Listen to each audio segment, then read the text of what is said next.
All right. Good morning, New York City. This is the calm before the storm. Either late tomorrow evening or early Sunday morning, we are going to see snow start to begin to fall across our city. It will fall and then fall some more.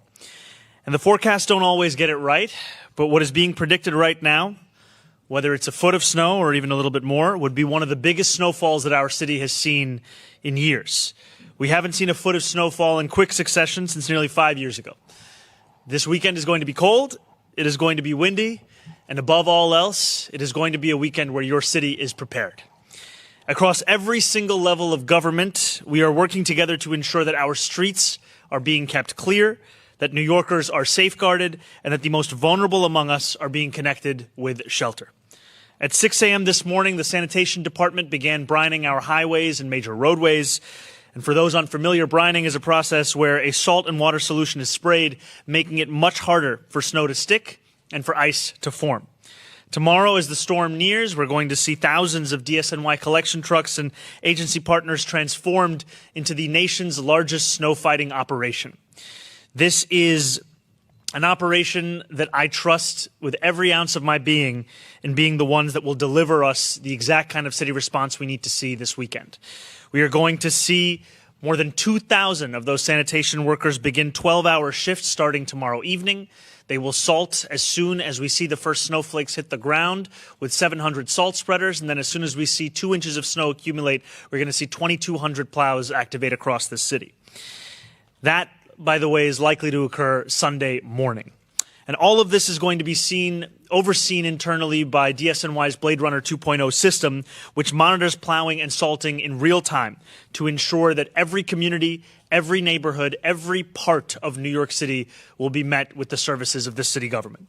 Now, this is a storm that will also bring with it significant amounts of precipitation. It will carry a cold front as well. And that is why we have enacted a Code Blue now in effect, which has been in effect since last night. This means that homeless services outreach workers have been and will continue to canvass the 5 boroughs so that we are connecting homeless New Yorkers with shelter and bringing them out of the cold. DHS is going to be bypassing the intake operation procedures just to ensure that we are getting people into these shelters as quickly as possible. No one is going to be denied across the city. And finally, while we are still waiting to make a final decision on whether school will be in person or virtual, we will communicate that decision to families by noon on Sunday. That is going to be a decision between in-person learning and remote learning. I have to apologize to the students that were hoping for a different answer for a traditional snow day. That will not be the case. We will also be canceling PSAL activities on Sunday. Throughout every step of this storm, city government is going to communicate directly to you as New Yorkers. I encourage every New Yorker to join the more than 1 million who have already signed up for Notify NYC. You can do that by texting Notify NYC to 692-692. We will be sending you texts, updates, and alerts, and we will also regularly brief New Yorkers over the course of this weekend. And finally, I want to encourage New Yorkers to do their parts to stay safe this weekend. That is why we are issuing a hazardous travel advisory for Sunday and for Monday. So if you need groceries, if you need a new winter coat, if you need anything, frankly, that you are thinking about for this weekend, today is the day to make that trip. Because once the snow begins to fall, I want to encourage New Yorkers to do something that we don't often have the luxury of doing, which is to take a breath and stay home. Stay indoors, stay off the roads, watch the snow come down, watch the worst possible reality TV show you can find, and take some time away from the roads. Because while this is going to be a big storm, these are the kinds of challenges that New Yorkers and the hardworking men and women of New York City government overcome all the time. And it's a moment that this city is prepared to meet. So I ask once again to stay out of the elements and to know that the people alongside me and the hardworking men and women who are already hard at work across the city will be the ones to ensure that this is a storm that meets its match in this city. Thank you, and I'm now going to pass it over to our MTA CEO, Jano Lieber. Thank you, Mayor. And I know some of us who dread reality TV are glad to know there's also football if it comes to that. But thank you for your leadership. And I've been in touch with Governor Hochul this morning. She's declared a statewide state of emergency. Obviously, the principal impacts of this pending storm are likely to be downstate. But she asked me to underscore the MTA will be operational this weekend. Obviously, we have detailed plans in place for storms like this to protect the network, to protect our riders, and to protect our employees. We pre-position a ton of equipment and personnel. I want to thank our workforce in advance. I know there are many city agencies that are going to be working 24/7, but the MTA workforce is always standing by and ready to deliver. We have 220 miles of subway that is out of doors. I won't specify the lines. New Yorkers know what they are. We'll be focused on making sure that those continue to be operational with our snow fighting trains, with the de-icing systems. We'll have tow trucks ready for wherever they are needed. And the same goes for the commuter railroads. So, but in any case, the bus network is ready to pick up the slack, as it always does in these situations. In these major storms, we have 35 snow fighting vehicles that can rapidly clear block streets, and all the buses will be fitted with trains. Articulated buses, those longer buses, will be taken out of service for safety reasons, but otherwise the entire bus fleet will be in action. Bridges and tunnels. We've got over 9,000 tons of roadway de-icer and over 100 pieces of equipment at the ready. The bottom line, New Yorkers, is this ain't our first rodeo at the MTA. We have handled big storms. New Yorkers have handled big storms, and we're ready to do this again this weekend. The mayor mentioned all the New York City apps and alerts to stay in touch with. We also have the same with the MTA. So pay attention to the MTA app, to the Train Time app, social media, digital screens in the stations. We'll have updated information. And we have an MTA service alert system, which can send you real-time personalized info. Get on the MTA website, sign up for that, so you'll know how your part of the MTA system is working as we go through this storm. Thank you, Mayor, and thank you, Governor, for your leadership as well. Thank you. And I'm now going to call up Chancellor Kamar Samuels. All right. What an exciting first month on the job. But even though this is a new role for me, as a teacher, principal, superintendent, it was always my delight to make sure we were making the best decisions on behalf of our young people. And this is no different. Over the past several days, teams across our system and city agencies have been working around the clock to monitor the weather, assess our options, and plan for every possible scenario.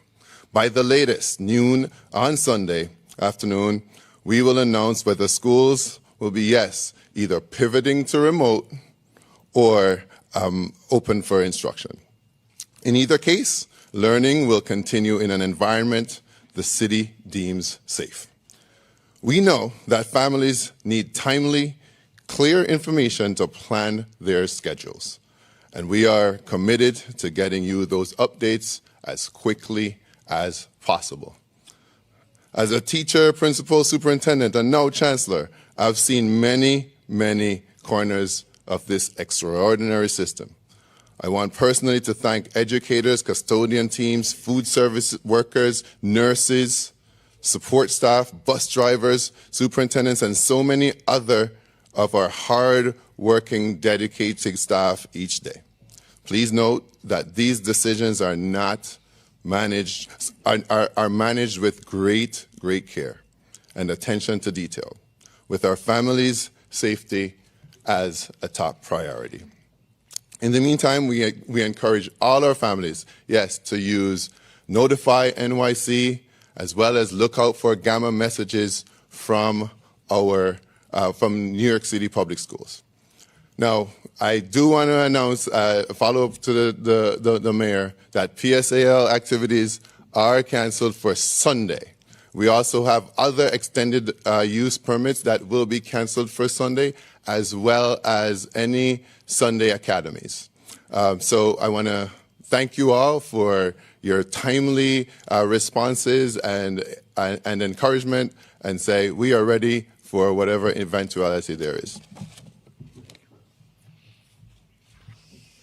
All right, we will take some on-topic questions, please. All right, we'll start with Katie. Go ahead. Oh, hi, Mayor Magani. Hey, how's it going, Katie? And for the Chancellor, the last time that schools went full remote, it was a disaster, for lack of a better term. I've spoken to parents and teachers. The only guidance they've received is bring your devices home and we'll let you know by noon Sunday what's going to happen. What have you and the city schools done to prepare both students, teachers, and administrators to ensure that Monday isn't a disaster for the successful remote school day? I think the first thing is preparing in advance, and I think one of the issues that many students, teachers, and parents faced last time around was the inability for the system to handle the amount of people who were logging on all at once. And so I've been heartened by the work that our incredible Chancellor and all those of the DOE have done to stress test the system in advance. So yes, on Sunday by 12 p.m. we will let parents, teachers, and students know whether the day will be in person or remote, but we are preparing for the possibility of remote such that we do not repeat those mistakes of the past. Chancellor, if you want to add anything. Yeah. So I was a superintendent when the day you're talking about, that day will live in infamy. I will say that very clearly, I want to say very clearly, we have prepared in numerous ways for what might be a pivot to remote for next week. And we've stress tested the system both in person with students logging in, and as well we've had simulations. So we are prepared now, and we've increased the capacity to make sure that we can house as many students as possible on that day. So we now have the capacity of having 1 million students logging at the same time within 60 seconds. We now have that. And then secondly, we've also talked to parents and families about logging in early on Sunday so you can get prepared and used to the system. And then also having a staggered schedule on Monday to make absolutely sure that we are prepared and have the capacity. So I'm very, very confident after having worked with so many of our partners to make sure that this is going to be successful in the login process. When was the last time you did a test? The most recent test was in December. Question about the weather for both the mayor and maybe Commissioner Iskel can weigh in on this as well. What concerns you the most about this storm now that we've seen there is sleet, possibly freezing rain, icing, and extreme cold involved in it? What are you most worried about when it comes to this storm? I think the thing that would worry me is if we find New Yorkers going about their lives as if there was no storm. And we want to encourage everyone to stay home. We want to encourage everyone that if there's a trip you need to take, if there's a person you need to see, do that today, do that tomorrow. But on Sunday, that is a day that we encourage everyone to stay home. Now, we are preparing for a range of potential snowfall, right? We're seeing the estimates now around 8 to 9 inches, let's say, at the very least. It climbs up to potentially about a foot, if not a little bit more.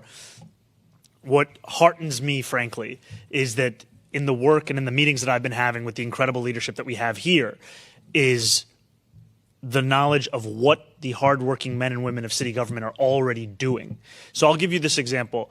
Brining the highways and major roadways. That's not just critical in preparing for the storm, but also in ensuring that once the storm has passed, that we can return back to the city as it was. This is when we're talking about the salting of the streets, when we're talking about the snowplow. I mean, the city has procured 700 million pounds of salt in advance of this storm to be prepared for this. So I feel quite confident in the abilities of those around me and in those who work for this city. And frankly, I'm thankful for their work, because what we're talking about is work that began at 6 a.m. today. What we're talking about is work that's going to be 12-hour shifts. It's going to be round the clock from a number of different agencies. But Commissioner, I don't know if you want to add anything. Sure. Yeah. Thank you, Mr. Mayor. As the mayor was saying, I think a big concern is what people do with their time on Sunday. It's not only important for their safety that they stay home. It also enables our sanitation workers and crews to do their work clearing roads. It's also really important that if there are emergency crews that need to move around the city, that they can do that easily. And then I think the other thing that we are keeping our eye on, and I say this as somebody who's, it's my job to really be concerned about everything. But we're keeping a very, very close eye on the forecast Sunday night to see how that develops. And we're still a little bit early out. But as the mayor said, it is really remarkable the amount of work that these city agencies do and these city workers going into an event like this days in advance. You think about all of the sanitation crews, folks from Department of Transportation, NYPD, FDNY. it really is remarkable. I think the big thing is we really need New Yorkers to do their part as well, and then watching that forecast overnight Sunday and seeing how that develops. Thank you. Yeah, Matt. For Jano, does the Long Island Railroad... Sorry. Jenna had to leave. Yeah. All right. Yeah, Chris, go ahead. Congrats on the new position. Thank you. Let's talk about it. The city government workers, are they going to be encouraged to work remotely if they can? And then had a question about the stress testing. Yeah. So we're going to have all uniform services are going to be working as normal, typically, which is in person on Monday. DCAS is going to be sending advisory out to other city workers on Monday with agency-specific directives. And all of this, I think, comes back to something that the commissioner was also mentioning earlier, as well as the chancellor. This comes back to safety. And a lot of this depends on the amount of snowfall that we're going to see on Sunday. But as soon as we have a sense of what it will look like for Monday's conditions, that's the kind of guidance that's going to be given. And DCAS is going to be sending those directives agency by agency. But when it comes to our uniform services, they're going to be reporting in person. And then you had a question for the chancellor? Yeah.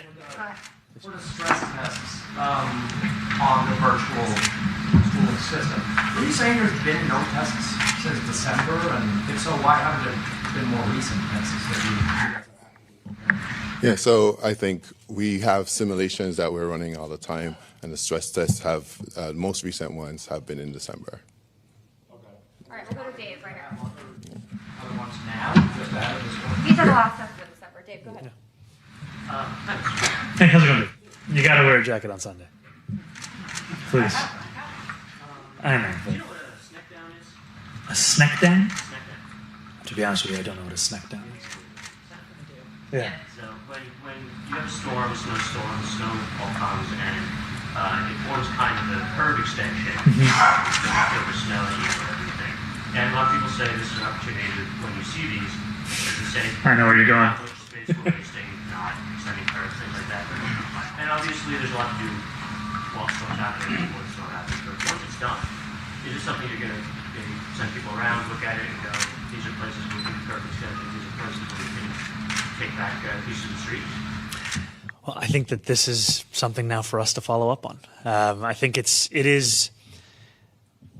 We are always looking to meet the challenge of this moment and also looking to build out the city that we deserve in the medium and the long term. And I think that one part of your question is also about street safety. And I think that is a critical directive that we have for our DOT is how do we make our streets the envy of the world. And I look forward to any of the medium and long-term lessons we can learn from this weekend about street design beyond just the question of meeting the snows. Thank you. Hey, how's it going? No worries. As for yourself, where will you be on Sunday logistically? How will you be monitoring the storm and the city's response to it? So I'm going to spend a portion of Sunday out with city workers to make sure that we are getting a full sense of both what is being done, but also communicating directly to New Yorkers. And I think this is just another opportunity to say that, we are going to share this message, whether it's through the television channel that a New Yorker turns to, whether it's through the radio that they're listening to, but also we encourage everyone to sign up for Notify NYC. We have about, I think it's 1.3, 1.4 million New Yorkers who are currently signed up. We want to get that number up so everybody gets those updates. And then my job is to make clear that this is a city that's prepared and then to keep in close contact with not only the leaders that you've already heard from, but also my deputy mayor, who is really not only running the entire operations, but is staying close at hand with any of the updates. Yeah. Marcia, go ahead. Marcia. Mr. Mayor, I wonder if I could ask you a question. Historically, mayors have been judged by how they handle snow. And I wondered if you've looked at the mistakes made by some of your predecessors. You've seen any pitfalls you'd like to avoid and how it's going to affect how you handle this snowstorm and how you want to be judged by New Yorkers afterwards. I think one of the key directives that I've both given myself as well as the team around me is that we will over-communicate with New Yorkers. We are going to tell you at every instance when we have new information about this storm what it is. So initially, I'll give you an example. The forecast, it said it could be as little as 3 inches of snow. It said it could be as much as 16 inches. Now we're seeing that forecast start to narrow a little bit. Now we're seeing the minimum number closer to about 8 or 9 inches. We're seeing the maximum number still be a little over a foot. But we're going to get that message out there because I think that this is a time where we want to make sure that city workers have every ability they can to deliver on their job. And what makes it easier for them to do their job is the more New Yorkers that stay home. We want to make sure, just one more point, Marcia, I'll give you an example. We have our fire commissioner here, right? One of the key points that was being shared with me and with other city workers is how do we make sure that we do not have ambulances that are being prevented from being able to access New Yorkers or access the streets? How do we make sure that we're not facing another situation where there are preventable outcomes taking place? So that's what is at the basis of our communication. That's why I'm also trying to be everywhere as I can to keep that in mind. The follow-up question I have is this: in the past, since I've covered snowstorms since the dinosaurs roamed the earth,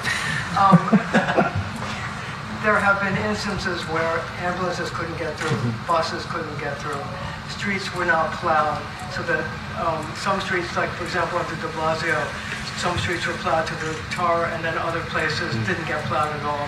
So do you have a plan to make sure that there's equal plowing in all 5 boroughs so that no community can say, you missed us? Yes. We absolutely do. And that's part of the conversation we were just having. New Yorkers can actually stay up to date. I think it's with Plow NYC, which is the public-facing information portal around the plowing patterns across the city. Internally, we have something called Blade Runner 2.0. And this is to ensure that no New Yorker is made to feel that depending on the zip code or their neighborhood, they're going to receive a different level of service. You're going to receive the same level of service across the city.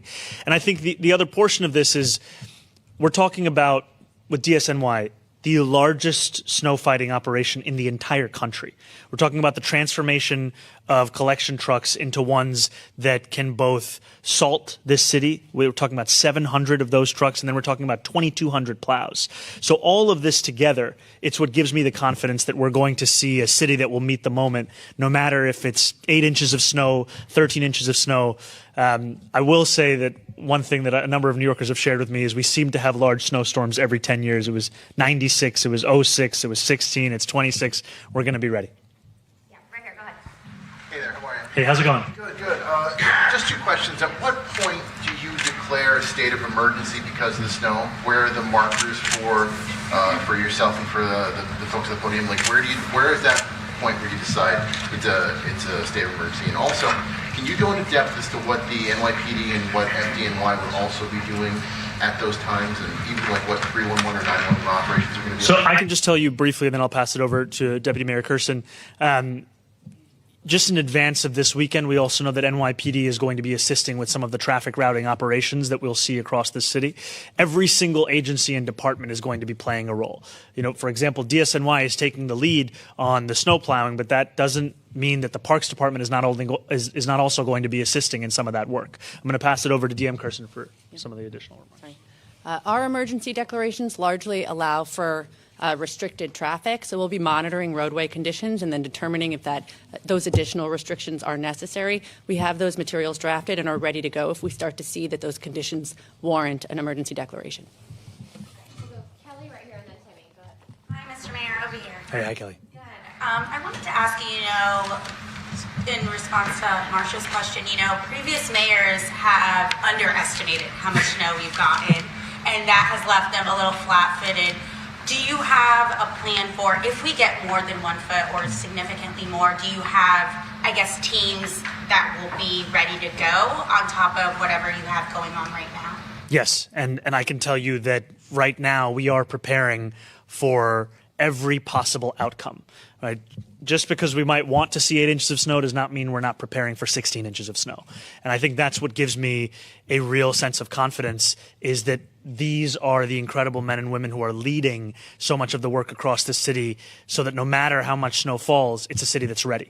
And I think the other part of this is just to explain part of the reason why we're not making a determination until Sunday at 12 p.m. about whether school on Monday will be in person or remote is precisely because of the range in forecast. We take it very seriously when we call for a remote school day, because we know that it has an impact on parents' lives. So we want to both be respectful of their lives and give them enough time to make the plans if necessary for a change on Monday. Yeah, we'll go Timmy and then Liz. I had a question about the remote learning. Obviously, I can see the argument for not wanting to cancel school school that creates the need for childcare for thousands of kids. But if the kids are already at home, what is the benefit of forcing them to be on the laptop, requiring the parents to oversee them and keeping them engaged as opposed to just enjoying life's rare joy? I'm not going to contend that a snow day is not one of life's rare joys. I will tell you that growing up in the city was one of my favorite memories. To be very clear and direct with New Yorkers, we are also bound by state law that requires 180 days of instruction. And as previous administrations have added additional holidays into the school calendar, it leaves our school calendar without any flexibility for the potential of a lack of an educational day. So if it is too much snow to call for students and educators to come to school, that's what also pushes us to require remote learning to take place from home. Liz, go ahead. Hi, Liz. How are you? I wanted to follow up on that question. Please. What is your opinion of remote learning? And were it not for the restrictions of the calendar, let's say you had the flexibility and you could have given kids a snow day, would you have? I guess I'm trying to ask, is it really the end of traditional snow days in New York, or can you see another time where, barring the calendar, the school calendar, you would be willing to grant kids a day off? I will not stand here and say that it's the end of anything. I will tell you that for Monday, however, these are the two options. And I think that there is, we will operate under the constraints as we have from the state, but we are also in the knowledge that those are constraints that could change at some point in the future. I'll add if the Chancellor wants to add anything. Well, you don't have to look too far to realize the mayor is a lot more fun than I am, right? And so, for me, I think it's very, very clear that, given the constraints that we have with the state, and given the new life and the new era that we're in, there are benefits to remote learning. And I might offer that folks might begin to think about this as reimagining what the snow day looks like. No one is asking kids to be on a device for 6 hours and 20 minutes, right? And so we have to be flexible in our approach. Some learning will be synchronous, some will be asynchronous. You can still have your hot chocolate, you can still go out and enjoy the snow, but we really want to make sure that, especially since the pandemic, our children have missed more school than they did before, and we want to make sure that instruction continues even when it's disrupted by weather, or attempted to be disrupted by weather patterns. All right, we've got time for one more. Hannah, go ahead. I know Jenna's not here, but I'm wondering, is there a certain amount of snow in which, the MTA has prepped you that there will be significant delays to go down? Is there a threshold in the amount of snow, 8 inches? What we've heard from the MTA is that they're prepared for any potential eventuality across the spectrum of snowfall that we've been briefed on. And I think that is something that, whether it's the trains, whether it's the buses, we are talking about a system that can handle this and a system that is prepared. Thank you. Thank you guys so much. All right, let's take one more and then we have to go. Go ahead. What does the capacity look like given the cold blue right now? I mean, is there enough space in shelters to safely house people who are taken in from the cold? So what does that look like? Absolutely. There is enough capacity for homeless New Yorkers, and I want to say thank you to the city workers at our Department of Homeless Services who have been doing the work of actively canvassing homeless New Yorkers wherever they may be across New York City to get them into, whether it's single unit beds or stabilization beds. And the most important thing is getting homeless New Yorkers off the streets, out of the cold, into shelter. And that's why, as we've been briefed, we are seeing DHS saying, the standard operating procedures of intake and all the different forms and procedures we have to go through, those are being put aside for a moment of a code blue. Because right now, we're not just talking about snowfall, we're talking about cold. And these are things that, if left together without any kind of a city response, the consequences could be significant. And so what we want to do is keep every single New Yorker safe. That includes homeless New Yorkers. Thank you for your question. Well,